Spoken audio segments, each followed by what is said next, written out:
Nossa igreja, a gente sempre fala aqui que a capela é a igreja mais linda do mundo. O teto é o céu, as paredes são o vento e a galeria é o morro, entendeu? Então quem quiser sentar na galeria também fica à vontade, tá maneiro lá. A gente sempre recomenda, né, antes da gente começar, uma palavrinha de recomendação para você. Sempre que você vier para a capela, pelo menos, né, comer na praça, traga sua água para você não desidratar no sol, porque tá chegando o verão e a gente não sabe quando vai conseguir cobrir aquele espaço ali. A gente já pediu para a prefeitura para a gente fazer uma obra ali para cobrir. A gente não sabe quando vai ficar pronto. Então, se você vier para a capela, traga sua água. Quem tiver em casa um protetor solar, hoje eu já passei um cenoura e bronze, né, moleque? Só ficar naquele estilo. Então, quem puder também passar um protetor solar, trazer. Não passei nada, tô de boa. Ah, mas você tem a melanina cobre, né, cara? Eu não tenho essa daí, então eu tenho que passar o cenoura e bronze. Para quem tem filhos também, a gente tem um parquinho aqui, obviamente, mas tem o trabalho das crianças lá. Sempre antes de começar o culto, se você... não vou chamar meu amigo porque ele tem filho. Tem uma salinha para as crianças também, onde eles aprendem a palavra de Deus. Você pode ficar à vontade para trazer. O objetivo dessa série, para quem não assistiu nenhuma ainda, é comunicar para você quem é Jesus através das palavras dele. Porque muitas das vezes a gente escuta quem é Jesus através da palavra dos outros. O Jesus é isso, Jesus é aquilo, a gente acaba acreditando, tomando isso como verdade absoluta, mas a gente não tem muita oportunidade de falar assim, peraí, Jesus, quem é você? E ouvir quem é Jesus da boca dele. Então a ideia é essa. A gente já teve 13 mensagens, se eu não me engano, ou 12, estão todas no YouTube nessa série. Só você entrar lá, youtube.com/Capela Church. E hoje nós vamos continuar. A nossa mensagem está em João 14. Se você tiver sua Bíblia contigo, você pode abrir João capítulo 14. Vocês estão conseguindo me ouvir aí atrás? Tá de boa? Ou preciso falar mais alto? Não? Show. João capítulo 14 é onde nós vamos ler. Mas antes de entrar no 14, já que você está com sua Bíblia aí, na semana passada a gente falou sobre João 13, obviamente. E aí no discurso de João 13, Jesus falou um negócio interessante. Ele falou para Pedro o seguinte: para onde eu vou, vocês não tem como ir mais. Agora não tem como. Que são os versículos 36, 37, 38, se eu não me engano, de João capítulo 13. Jesus faz o discurso todo, o discurso da ceia, que para nós, na nossa igreja, a gente diz o seguinte: para que existe a capela? Qual o objetivo da capela? É apontar para Cristo. Só isso. Você chega aqui, a gente aponta para Cristo. Se você quiser olhar, você olha. Se não quiser, você continua a caminhada. Domingo que vem a gente aponta de novo. E assim a gente vai. E aí, no versículo 35 do capítulo 13, a gente achou a síntese do que é ser cristão. Nós somos identificados por ser cristão pela maneira que a gente ama um ao outro. Por isso que a gente está fazendo essa ideia aqui de suprir a necessidade de um ao outro, porque num contexto de uma sociedade capitalista, tudo gira em torno do dinheiro. Então, quando a gente conseguir se desapegar das coisas materiais para suprir a necessidade do meu irmão, aí a gente vai conseguir representar o amor de Cristo. Então, a ideia por trás de tudo que a gente está fazendo é isso. E aí, a gente tem nesse capítulo 13, Jesus está ali na ceia, lava os pés dos discípulos, faz todo aquele lance. E aí ele fala, no momento da conversa, ele fala assim: olha, para onde eu vou, não tem como vocês irem. Aí na semana passada a gente discutiu que isso podia significar duas coisas. Ou o céu, que Jesus ia para o céu antes de nós, né? Ou, porque ele é o primogênito, a gente discutiu a diferença entre o unigênito e o primogênito. A gente tem a mania de falar, tem até música que fala assim: Jesus é o filho unigênito. Não, ele era o filho unigênito. Agora ele é o primogênito, porque nós somos co-herdeiros, nós somos irmãos. Então ele fala: para onde eu vou, vocês não podem ir agora. Vocês vão depois, agora não. Aí o Pedro era abusado pra caramba, né? Acho que isso é mal de Pedro. O Pedro era abusado pra caramba, ele fala assim: não, peraí, eu vou também, eu quero dar minha vida. Aí Jesus fala assim: Pedro, você vai dar vida por mim, cara? Você sabe de nada, inocente. Daqui a pouco, cara, o galo vai cantar 3 vezes, você vai me negar, você vai cometer o pior pecado de todos os tempos. Você está falando agora que você vai entregar sua vida por mim. O pior pecado que alguém pode cometer, você vai cometer agora, porque você me conheceu e vai falar que não me conhece. Na verdade, Jesus podia estar falando para Pedro: você é um hipócrita, que não seria um xingamento leve para Pedro, que Jesus já tinha chamado Pedro até de Satanás. Então, não ia fazer mal. Mas para ficar de boa, ele falou assim: você não sabe o que você está falando, você vai me negar já já. Aí gera aquele clima. Sabe quando você vira e fala assim: não, cara, tô contigo. Aí o cara vai falar: tá nada, rapaz, você é um Zé Mané danado. Imagina o clima. Pô, o cara tá ali na ceia, todo mundo comendo, de boa. Judas já saiu, ninguém sabia que Judas ia trair Jesus. Só o próprio Jesus sabia. João talvez tivesse uma ideia, né? Porque Jesus falou assim: é o cara aí, ó. Vai vendo, vai dar ruim. Mas ninguém sabia. Aí nessa situação toda, Pedro vai se empolga: não, Jesus, eu quero ir contigo, vou entregar minha vida por você. Vai nada. Aí gerou aquele clima de, sabe aquela garganta seca? Aquele, pô, o cara me tirou, mano. Vai partir para lá, mas não sei, será que ele me quer junto com ele, não quer? Aí entra no capítulo 14. E o capítulo 14, cara, é assim, na verdade, eu sou apaixonado por João de 13 a 17. Para mim, o meu livro favorito da Bíblia é Romanos, óbvio, eu já falei isso várias vezes, Romanos 1,16, então, meu versículo favorito, porque eu sou um cara, assim, eu não sei porque que Deus fez isso comigo, meu passado era muito estranho, mas eu não me envergonho do Evangelho, em momento nenhum, eu vou para cima mesmo e vamos embora, e se não gostar, problema do cara. Mas João capítulo 13 até 17 é uma leitura que se você ler 40 vezes hoje, você não vai conseguir esgotar a beleza desses capítulos. A ceia, o ambiente de Jesus dando a última ordem para os discípulos, falando, olha só, é isso aqui que eu quero que vocês façam. Eu não quero nada de vocês, eu quero só isso aqui, ó. Ama um ao outro, e por aí vai. E aí no capítulo 14, a gente chega numa parte onde que logo depois desse clima da garganta seca, que ficou aquele clima assim chatão, depois desse clima, Jesus dá um discurso para os caras. Aí ele começa o discurso de uma maneira confortante. Ele fala assim, não, peraí, calma, relaxa, não precisa ficar triste. Só que hoje eu queria fazer um negócio diferente. Porque eu sempre digo aqui que a música não é sacra. A música não é santa. Não tem música gospel e música do mundo. Tem música boa e música ruim. Você pode ouvir o que você quiser, mano. Eu, por exemplo, eu gosto de rap, hip hop. Então eu escuto Jay-Z, eu escuto 50 Cent, eu escuto tudo isso. Quando começa os palavrões eu pulo, porque não edifica ninguém. Mas eu escuto de boa. Por quê? Porque eu gosto. Porque tem música boa e tem música ruim. E aí aqui, hoje a gente achou um contexto interessante. A gente sempre gosta de dizer que a gente tem que botar as pessoas para fluir no dom delas. Então eu, por exemplo, você deve ouvir minha voz eu cantando aqui, vira e mexe, eu desafino pra caramba. Eu não canto. Mas no nosso meio tem uma pessoa que canta, a gente tem várias, né? Tem a Sara, tem a galera que canta, tem o Thiago. Mas a Bárbara, um tempo atrás, a gente se encontrou e a gente acabou trocando ideias, eles foram lá em casa, ela e o marido dela, o Renato não pôde vir hoje, e ela cantou essa música. Quando ela cantou essa música, mais de um ano atrás, eu falei, essa música é João 14. Pensei comigo, essa música é João 14. E a música, ela é didática, ela te ajuda a aprender algo que a gente está querendo passar. Talvez eu, tentando te explicar, você fala assim, pô, esse cara, a voz dele é ruim, aí de repente você vem de igreja mais tradicional, fala, não vou escutar o cara porque ele usa boné. Teve um que falou assim, não vou escutar ele porque ele usa calça de emo. E por aí vai. Então, isso aí pra mim é irrelevante, cara. Você acha o que você quiser. Só que a música, ela é didática. Você gostando ou não da Bárbara e do Thiago, você vai aprender. Então eu queria te convidar a fazer o seguinte, você não precisa levantar, porque a gente preparou esse momento pra você entender o contexto de João 14. Mas lembra o seguinte, a Bárbara pode vir aqui pra frente se quiser. Lembra do seguinte, acabou o clima da garganta seca. Pedro tá se sentindo malzão. Os discípulos estão perdidão, tipo assim, o que eu vou fazer agora? Aí Jesus vai e fala o João 14, que é o que a gente vai estudar hoje. Ela vai ler para vocês com a música. Se você quiser abrir sua Bíblia, você pode seguir aí, a letra tá aí, a mesma letra. Ela vai cantar a letra para vocês, é um serviço para vocês, é um presente para vocês. A Bárbara e o Thiago estão usando o dom deles, e o Ciro e o Serginho estão usando o dom deles para servir vocês, para vocês entenderem João 14. Vai lendo aí enquanto ela canta e aí a gente continua depois. Não se turbe o vosso coração, crede em Deus e também em mim. Na casa de meu pai há muitas moradas. Se não fosse assim eu não teria dito, vou preparar-vos um lugar. Eu virei, vos levarei para mim mesmo. Vós conheceis o caminho para onde eu vou. Eu sou o caminho, a verdade, a vida. Ninguém vem ao Pai a não ser por mim. Em verdade eu vos digo, porque eu vou para o Pai. Mas aquele que crer em mim, obras maiores fará.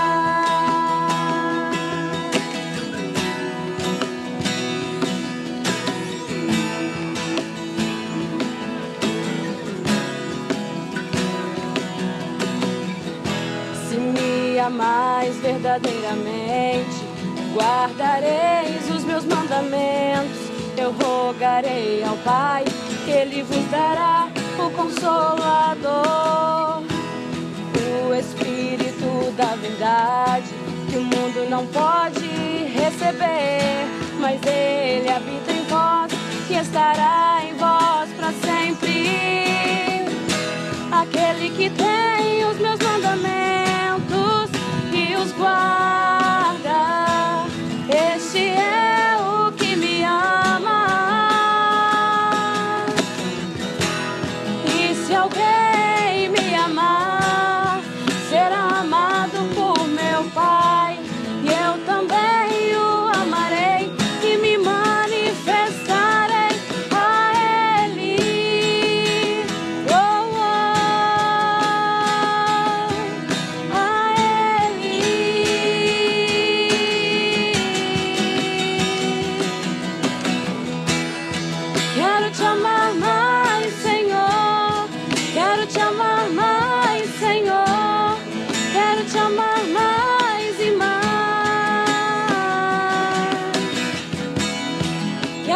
amar mais, Senhor. Quero te amar mais, Senhor. Quero te amar mais e mais.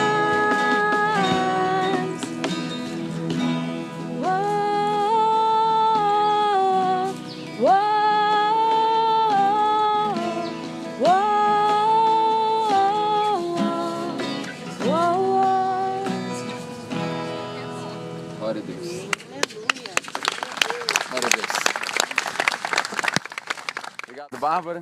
Obrigado, galera do time do louvor. Eu achei isso fantástico, né, cara? Eu não tinha percebido, né, cara? Mas quando eu ouvi essa música, eu falei, pô, essa mulher é muito esperta. Essa letra da música é top mesmo. Essa mulher foi inspirada por Deus para escrever essa música. Aí eu fui ler a Bíblia e falei, ela copiou a letra, pô. Quem foi inspirado foi João. E aí, pô, foi muito maneiro. Obrigado mais uma vez. Eu acho que ficou bem claro, né? Essa é uma das mensagens que, assim, tem muito o que falar, cara. Você lê o texto, você vai falar assim, entendi. Porque rolou aquela garganta seca. E aí Jesus começa a falar assim, não se turbe o vosso coração. Crede em Deus. Creia em mim. Eu vou preparar lugar para vocês. Se não fosse assim, eu não teria dito. Eu tô indo, mas eu vou. Fica tranquilo. E aí eu vou tentar extrair algumas coisas rápidas. Essa mensagem vai ser bem mais rápida que o normal. Desse contexto aí. Pra gente poder matar isso. Ele começa dizendo, não se turbe o vosso coração. E é uma coisa que a gente precisa entender. Já nesses versículos. Que ele diz o seguinte.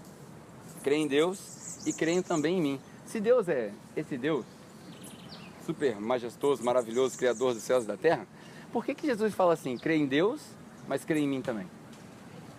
Não podia só crer em Deus, não? Quantas pessoas você conhece, eu conheço, que dizem assim, eu creio em Deus, eu só não quero ser crente? Alguém aqui? Alguém conhece gente assim? Eu e mais dois, beleza. O resto, todo mundo é crente, só crente. Enfim, a gente conhece muita gente que diz, eu creio em Deus. Mas qual Deus? O meu Deus é o meu Deus. Eu só não quero ser crente. Mas Jesus fala o seguinte, creio em Deus, mas creio em mim também. Por quê? Porque a gente precisa desenvolver todo mundo que entende, precisa desenvolver uma crença que Cristo é o próprio Deus. Isso é difícil de engolir para as pessoas. Mas Cristo é o próprio Deus. Se você pegar, por exemplo, a carta que Paulo escreveu aos Filipenses, Paulo diz o seguinte, Cristo, não considerando o privilégio de ser o próprio Deus, se esvaziou de si mesmo, veio à terra em forma de homem. Para quê? Para viver uma vida perfeita e para morrer por mim e você. Aí os filósofos tiram desse texto, ou desse contexto, a ideia de que Deus morreu. Porque Deus deixou o céu e veio para a terra. Não, a gente vai entender também. Já a gente vai aprender um negócio hoje. De vez em quando a gente põe uns negócios teológicos no meio. Você vai aprender um negócio que chama união hipostática. Guarda esse nome, isso aí vai ser bom para você. Embora você fale, não quero aprender teologia não. Sem teologia você não conhece a Deus. Porque você sabe o que é a palavra teologia? É o estudo de Deus. Se você quer conhecer a Deus, você precisa de teologia. Captou? Então já você vai aprender um conceito interessante.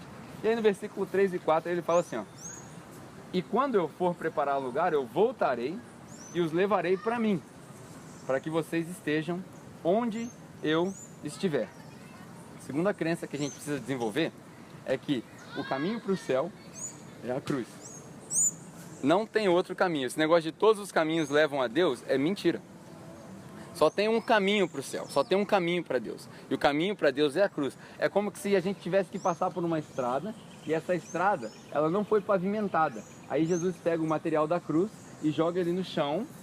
É por isso que a gente fala que ele derrotou a morte. Joga ele no chão e pavimenta o caminho para que eu e você pudéssemos chegar a Deus de novo. Captou a ideia? Aí a gente tem um desenho, eu me lembro que quando eu estava fora de Deus, porque não tem esse negócio de crente, não crente, não. Quando eu não conhecia Deus, ou quando Deus não me conhecia ainda no nosso tempo e espaço, na minha experiência de conversão, tá aqui a minha tia que não me deixa mentir, que ela é a responsável, eu só estou pregando aqui por vocês hoje porque Deus usou a vida dela, e lá na igreja de onde a gente era, tinha aquele panfletinho, lembra aquele panfletinho dos batistas tradicionais e tal, que o homem está aqui, Deus está aqui, aí tem um abismo? Quem já viu esse panfleto aqui? Quem aqui já viu um panfleto desse? Então, esse panfleto é errado também. Por quê? Porque a gente não está aqui, Deus está aqui, tem um abismo no meio. Nós estamos lá no fundo do abismo, no fundo do poço, morto, dos nossos pecados e transgressões. Daí Deus lá de cima resolve se esvaziar dele mesmo, se faz homem como nós e desce lá no poço, sopra em você a vida, porque você também não recebeu só um apoio. Aí a gente fala aquele negócio, você tem que aceitar Jesus. Você não tem como aceitar Jesus, porque você estava morto, morto não reage. Você pode fazer massagem cardíaca, ele não reage. Ele soprou vida em você, ele te regenerou antes que você pudesse, por isso que Romanos fala que ele me amou enquanto eu ainda era inimigo dele, enquanto eu ainda estava cuspindo na cara de Jesus, ele abriu o braço para mim, me abraçou e falou assim, vem meu filho, que você eu escolhi para mim. Porque a gente leu João 6, ninguém vem ao Pai se o próprio Pai não arrastar para mim. E aí nesse contexto todo ele desce lá no abismo, sopra o sopro de vida em você, por isso você está aqui hoje. Ah não, eu estou aqui hoje porque é uma coincidência, eu estou só estudando. Eu estou investigando esse negócio de cristianismo. Já já você vai se encontrar crente. Você vai falar assim, caramba, nem percebi. De uma hora para outra eu virei crente. Não foi de uma hora para outra. É um processo que começou lá na criação do mundo e você não está nem vendo. Por isso que a gente fala aqui que você não tem que levantar a mão para aceitar Jesus. Porque se não fosse ele, você não conseguia nem levantar a própria mão. É ele que te aceita. É ele que te traz. E ao longo do tempo você vai entendendo. Aí daqui a pouco você fala assim, pô, o que mais que eu tenho que fazer? Conhecer e continuar conhecendo a Deus.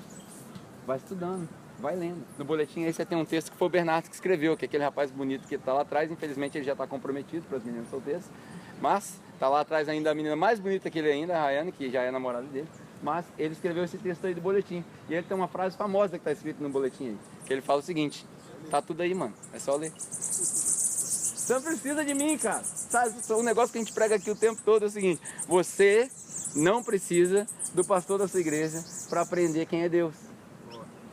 Na verdade, você não precisa nem ir na igreja. Por quê? Porque a gente não vai na igreja. Nós somos a igreja. Você não precisa vir aqui domingo. Você fala assim, nunca mais eu quero ir domingo. Você não precisa vir não, cara.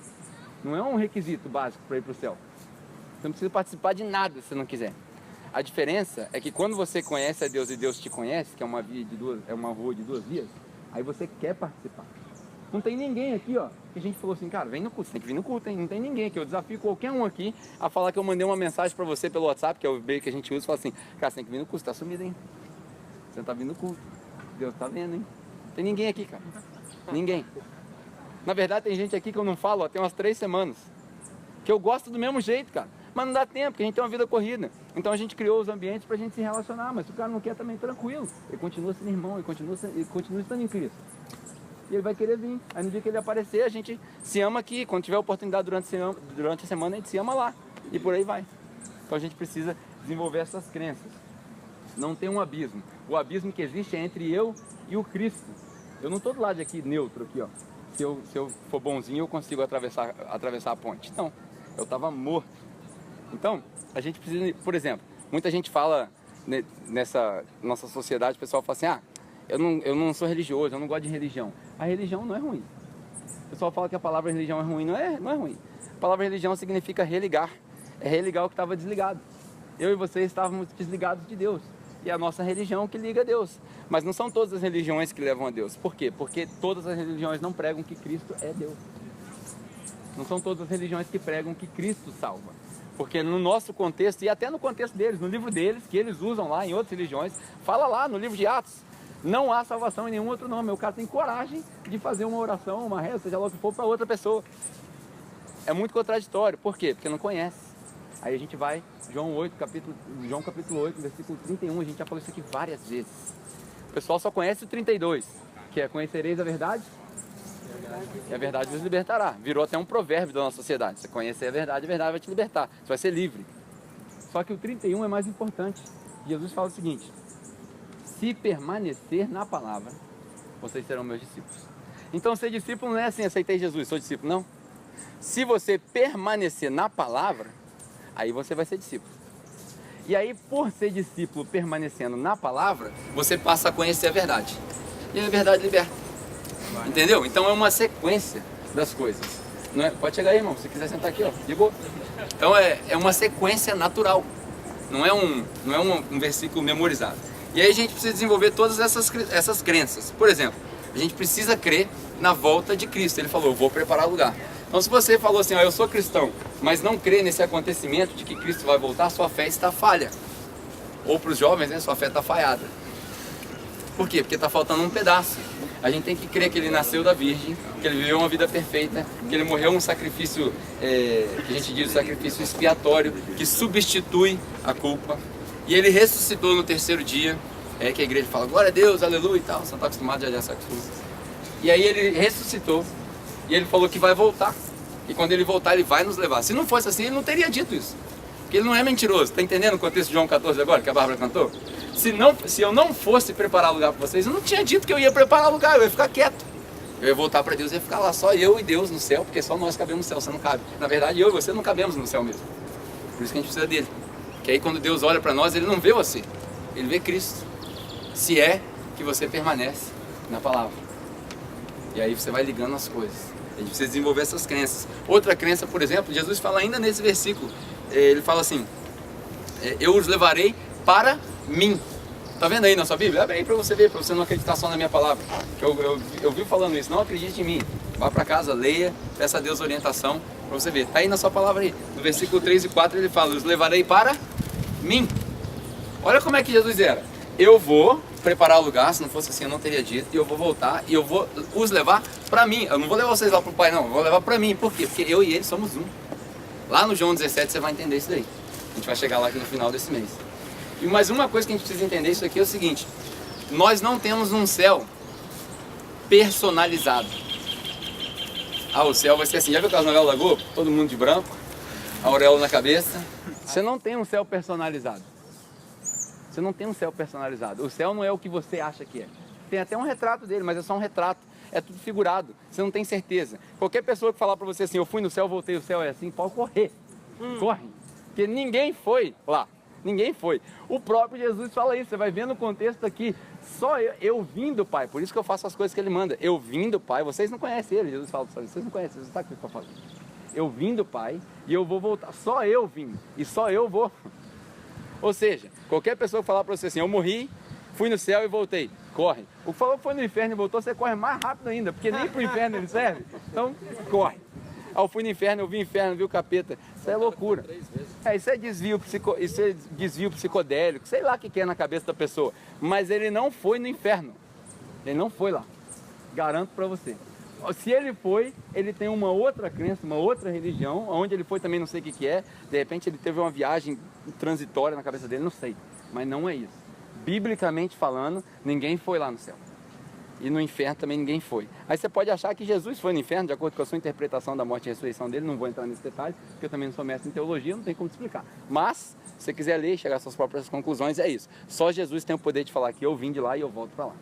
Mas ele falou, eu os levarei para mim. Por quê? Porque não é um céu personalizado, é um céu personificado. Você entende a diferença? Do céu personalizado para o personificado. O personalizado é a sua escolha, o personificado é a escolha dele. Ele é o céu, porque ele os levará para mim. Aí você começa a entender que a gente não precisa esperar morrer para ir para o céu. Por isso que a gente ora, Pai nosso que estás no céu, santificado seja o vosso nome, venha a nós o vosso reino, assim na terra como no céu. Então a obrigação do cristão não é levar a terra para o céu, não é sair do mundo. Já viu aquele pessoal que fala assim, não, você está no mundo, mano. Você está indo para balada, você está no mundo. Ué, você não está no mundo, você está onde? Em Marte? Não tem como. Não, mano, esse negócio aí, você está ouvindo essa música é do mundo. Tudo é do mundo. Mas tudo é de Deus também, porque Deus que criou tudo. Como eu falei, não tem música santa, tem música do capeta, tem música boa e música ruim. E ponto final. Tem música que você vai conseguir glorificar Deus, tem música que você vai se encher, cara. Tem nada de errado em você ouvir uma música que você gosta. Uma música legal. A gente tava viajando, a gente foi ouvindo um pagode, Zeca Pagodinho. Né? Fomos ouvindo Zeca Pagodinho, eu ouvi Martim da Vila, e por aí vai. Não tem problema se ouvir uma música legal. Captou? O céu não é personalizado. O céu é personificado. É Cristo que é o céu. E o caminho para o céu é a cruz. E aí ele continua, em algumas coisas que a gente colocou ali. Tomé falou para ele assim, Senhor, não sabemos para onde vocês vão. Antes um pouquinho, ainda no versículo 4, vocês conhecem o caminho para onde eu vou. Olha que interessante. Jesus falou para ele assim, eu vou, vocês não podem ir ainda, mas vocês sabem o caminho. É igual falar assim, eu vou no recreio ali, mas ninguém pode ir ainda, tá? Mas o caminho para lá é subir aqui, 26, virar 21. Todo mundo sabe o caminho. Jesus falou para eles, vocês conhecem o caminho. Por quê? Porque eles tinham intimidade com Jesus. Eles tinham intimidade com Jesus que falou, eu sou e eu dou. João 10, por exemplo, a gente passou por João 10 há um pouco tempo atrás. O que fala em João 10? Em João 10 você tem esses dois. Você tem o eu sou e o eu dou. Eu sou o bom pastor e eu dou a vida pelas ovelhas. Eu sou e eu dou. A gente já discutiu aqui, tem gente que vem para Cristo pelo que ele faz e tem gente que vem para Cristo pelo que ele é. Ambos são válidos, mas você tem que ficar por quem ele é. Você não pode ficar em Cristo pelo que ele dá, porque pode ser que ele não te dê nada. Ele te deu a vida e já está bom demais. Você não precisa receber nada material. Por que você fala isso com tanta... É uma mensagem que assim, vai contra o natural, né? Porque a pessoa que senta numa cadeira para ouvir uma pessoa falando por 30 minutos quer ouvir alguma coisa boa, certo? Me dá alguma coisa boa aí. O que eu vou ganhar com isso aí? Mas você não vai ganhar nada. É a contramão do mundo, cara. Você não precisa ganhar nada. Porque se você precisasse que Deus te desse uma vida confortável para falar que isso valida quem Cristo é, a gente tinha que eliminar 2/3 do mundo. 2/3 do mundo não poderia ser cristão nunca mais. A maioria dos cristãos hoje a maioria dos cristãos espalhados pelo mundo hoje, sabe onde que eles estão? Na América do Sul e na África. Nos continentes mais pobres do planeta. A Europa vive o tempo que agora eles chamam de pós-cristianismo, não é nem pós-modernismo mais, é pós-cristianismo. Os Estados Unidos transformou o cristianismo em bailarismo e ninguém sabe mais o que é aquilo. Virou uma bagunça nas igrejas. São raras as igrejas que você vê pregando um evangelho saudável. Qual que é o evangelho saudável? É o evangelho da cruz. Aquele que quiser me seguir tem que perder a sua vida para poder encontrar. Aquele que quiser me seguir tem que pegar a sua cruz. Não é aquele que quiser me seguir, faça uma campanha de 5 semanas para ganhar uma casa nova. Isso não existe, cara. Isso não está na Bíblia, isso nunca saiu da boca de Cristo, isso é uma heresia. E as pessoas que falam isso vão responder por isso. E aí, é interessante que essa semana eu ouvi o seguinte, o pastor que manipula a fé das pessoas por dinheiro e a pessoa que entra na manipulação do pastor por causa de dinheiro, os dois são farinha do mesmo saco. A gente não precisa ter pena do cara, porque o cara não é burro. Eu passei agora de... Cara, é um absurdo isso. Eu passei agora de manhã que a gente vem pra cá montar às 7h30 da manhã. A igreja estava aberta ali, não posso falar o nome que vai pro YouTube, né? Mas a igreja estava aberta, 7 horas da manhã, lotado! Lotado! Sabe o que os caras estão fazendo? Vocês vão rir, cara. Garrafinha d'água, que foi vendida. Jesus nunca vendeu nada. Vendida. E os caras falando assim, em nome de Jesus essa água vai se transformar em remédio. O remédio para cura sua, que você comprou. O cara que está vendendo isso daqui é um safado. E o cara que comprou é um idiota. Porque isso aqui não é remédio. Ah, mas coitado, ele não tem educação. Claro que tem, ele vai para casa, ele lê a Bíblia dele, ele decora os versículos que fazem bem pro ego dele, cara. Claro que tem. Ah, ele não tem educação, ele não sabe ler, ele está ouvindo. Ele não é burro. Ele não é cavalo. A gente leu até um salmo, né, na devocional nossa lá em Datuba, quando a gente estava. Não sejam como os burros e os cavalos que são manipulados pela boca. O que é isso? São manipulados por aquilo que ele come, pela necessidade. Aquilo ali, cara, é farinha do mesmo saco. Você não precisa ter pena. Esse povo é tudo farinha do mesmo saco. A única coisa que você pode fazer, que você precisa fazer, é orar por eles. Fala assim, Deus, tem misericórdia dessas vidas, porque eles não sabem o que fazem, para a gente seguir o exemplo de Jesus. Porque Jesus na cruz fez a mesma oração. Pai, perdoa eles, porque eles não sabem o que fazem. Entendeu? Mas não tem como a gente ficar com pena dos caras. Pena é um sentimento muito ruim também. Você não tem que ter pena das pessoas. Tem que orar para que Deus tenha misericórdia, porque a palavra é acessível para todo mundo. Jesus morreu na cruz e todo mundo sabe. Não tem uma pessoa que em Volta Redonda que vê a cruz e não associa com Cristo. Nós não vivemos numa sociedade alienada, que nunca ninguém ouviu de Cristo. Isso daqui não é uma ilha desértica lá em Madagascar, que nunca o homem branco foi levar o cristianismo deturpado, mas foi.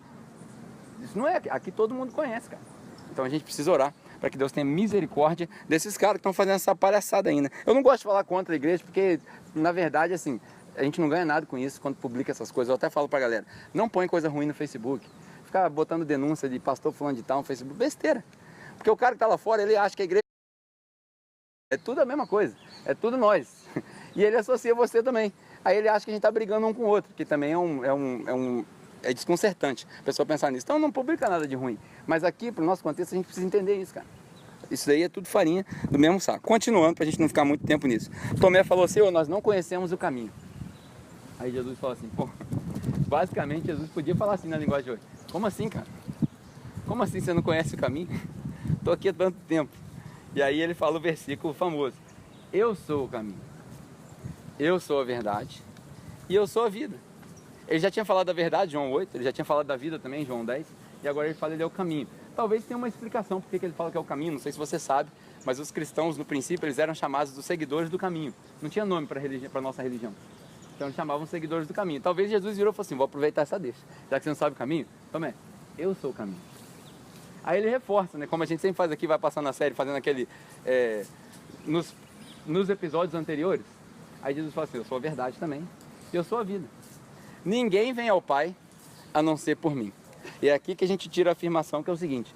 Não é todos os caminhos que levam a... Não são todos os caminhos que levam a Deus. Só tem um caminho que leva a Deus. O caminho é?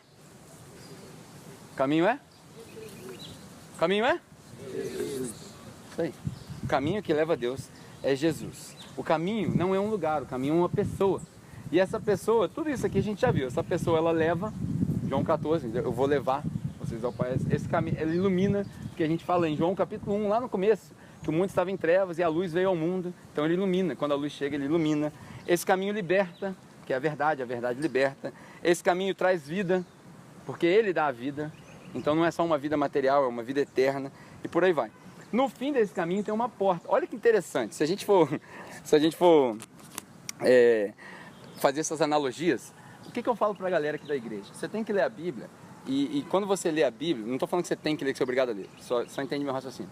Quando você lê Bíblia, você tem que ler Bíblia em pedaços grandes. Não cai na besteira de ler Bíblia de caixinha de promessa. Bíblia de caixinha de promessa, ela bagunça com a cabeça das pessoas e cria os crentes alienados.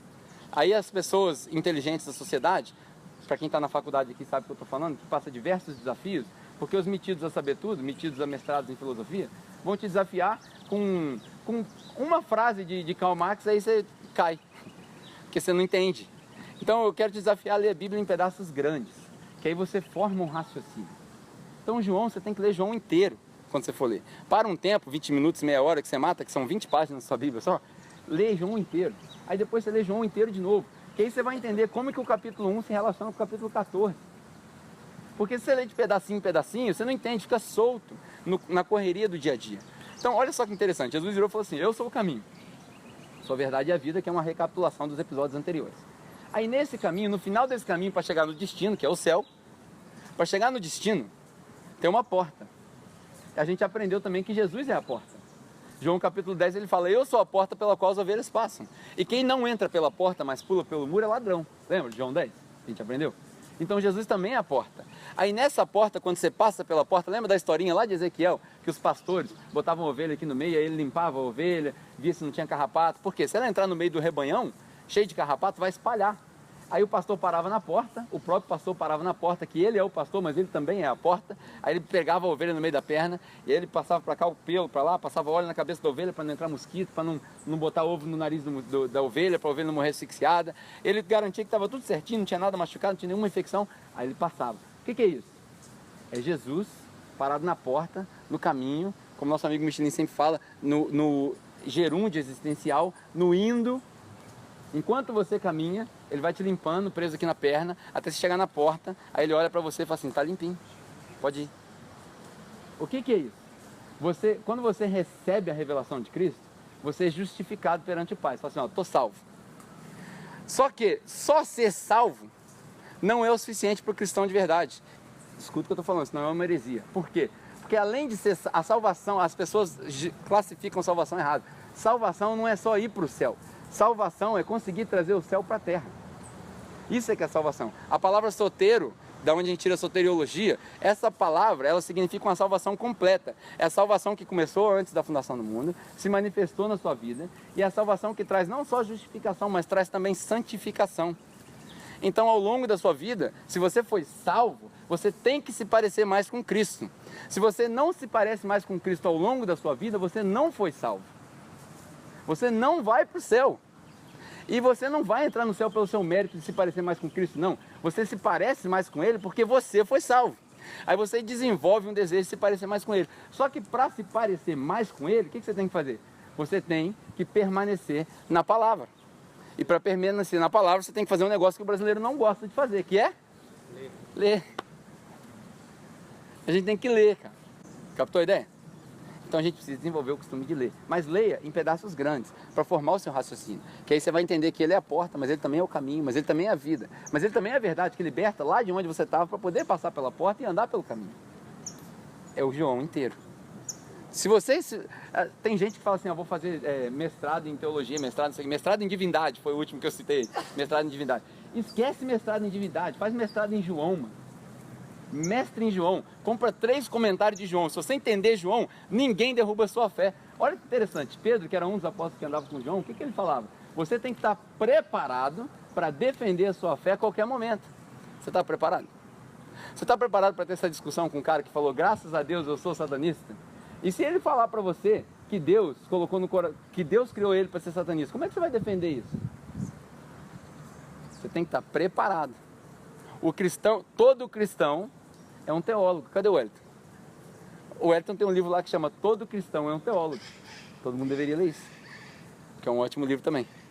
A gente precisa aprender essa tal da teologia. Enfim, para a gente não se delongar muito, versículo 7 e 9 ele fala o seguinte: se vocês realmente me conhecessem, conheceriam também o Pai, que é João 32. Você tem que experimentar a verdade, não é conhecer só de saber, é conhecer de experimentar. Vocês conheceriam o Pai. Já agora vocês conhecem e têm visto. E aí Filipe disse, Senhor, mostra-nos o Pai, e já nos é suficiente. Imagina Jesus, o que mais que eu tenho que falar para vocês, cara? Não é possível, mano. Não é possível. Eu já estou aqui, ó, há um tempão. Estou falando para vocês isso aí há um tempão. E você não conhece o Pai? Eu e ele somos um só, cara. Tá aí nesse versículo aí. Esse é o contexto. Vocês não me conhecem. Então, ele diz o seguinte, cara. Essa é a tal da... Coloca aí na sombra para nós aqui. O iPad pifou também. O que é interessante? Essa é a tal da união hipostática que a gente falou. Um contexto teológico que você precisa aprender. União hipostática. O que é união hipostática? É a realidade que a gente fala. Jesus é Deus e Jesus é homem ao mesmo tempo. 100% Deus e 100% homem. Ele é 100% Deus e 100% homem. Como que funciona isso? São as duas naturezas juntas numa só. Isso chama união hipostática. É um termo que já tem 1.600 anos, talvez você nunca ouviu, né? Quem aqui nunca tinha ouvido esse termo? 1.600 anos que esse termo foi escrito da primeira vez. Esse termo é o que a gente usa para descrever Jesus é Deus e homem ao mesmo tempo. Aí quando o cara fala assim, isso é impossível, o mesmo corpo não ocupa 2 espaços, né? O físico vai falar isso para você, o mesmo corpo não ocupa o mesmo lugar ao mesmo tempo. Aí você fala para ele assim, mas Jesus não é igual a nós, porque Jesus é homem e Deus ao mesmo tempo. E se Deus é onipresente, outro contexto para você entender, se Deus é onipresente, não significa que Ele está em todos os lugares, aí muda o contexto físico da coisa. Deus onipresente não significa que Deus está em todos os lugares. Como que você pode afirmar isso? Porque Ele falou, onde está trevas, Deus não está lá. Então Ele não está lá. Onipresença significa que todas as coisas e todos os lugares, em todos os tempos, estão nele. Mas você está viajando a maionese demais, só você ler Atos 17. Nele, nós existimos. Nós quem? Para quem que Paulo estava falando ali em Atos 17? Estava falando para os caras que não era crente não, mano. Era tudo pagão. É em Deus que você existe. Nele nós existimos e subsistimos. Então, onipresença não é estar em todos os lugares, é todos os lugares estar em você. Aí muda tudo. Aí, eu duvido que o ateu vai ter justificativo para te explicar isso aí. Porque a gente precisa ser inteligente. E aí eu vou terminar com o versículo 15, se eu não me engano. Agora eu vou ter que forçar minha memória, porque meu script acabou ali. Como eu não sou um pregador exímio, vamos ver se está lá mesmo. Se não tiver, você tenha paciência, a gente vai achar ele aqui. João capítulo 14, se eu não me engano, versículo 15. Vamos ver. Isso. Versículo 15. Isso aqui é a maior verdade de todos os tempos. Se você entender isso aqui é a maior revelação dessa mensagem de hoje. É assim, se você não aprendeu nada, não entendeu nada, só está quente na sua cabeça, seu cérebro fritou igual meu iPad fritou ali, não pegou nada. Dá uma respirada. Eu vou te falar agora o segredo da mensagem.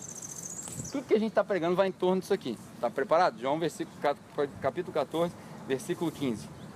Se vocês me amam,